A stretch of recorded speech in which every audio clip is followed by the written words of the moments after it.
Now some news coming in. Supreme Court has issued a notice to the Centre, CBSE and NCERT on fresh pleas challenging a decision to implement a 3-language policy for Class 9 students from 2026 to 27 academic year. The Apex Court has granted 10 days time to respondents to file their response on the pleas, with further hearings scheduled on the 22nd of July.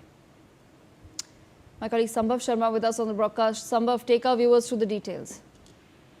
Here, the bench led by Chief Justice of India, Surikant, also consisting of Justice Jamal Bakshi and Justice V. Mohana. The 3-judge bench has issued notice on these fresh petitions, but Supreme Court has refused to follow the implementation of the circular at this stage, and the top court has observed that learning a new language never waste. And this is important here because it's directly coming from the top court of the country, and the Supreme Court has declined to grant an interim stay on Central Board of Secondary Education's new 3-language policy, which comes in effect from 2026-27 academic session.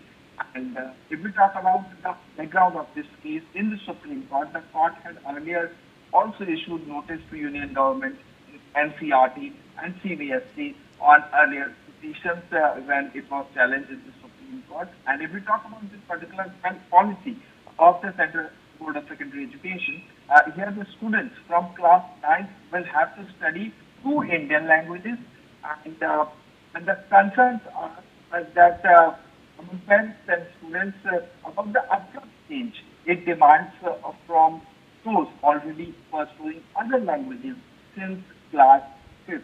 Now, what are the petitions? Petitions are highlighting that English is being treated as a non-native language, and also it has raised serious practical issues regarding the availability of the teachers and the textbook for multiple Indian languages. And this was a debate in the Supreme Court, and a big development is that the top court has declined to grant an interim stay on CBSE's new. Okay, Sambhav, thank you for joining us on the broadcast. We leave it there. Meanwhile, on allegations against his brother for firing at an individual in Chhatarpur, Madhya Pradesh,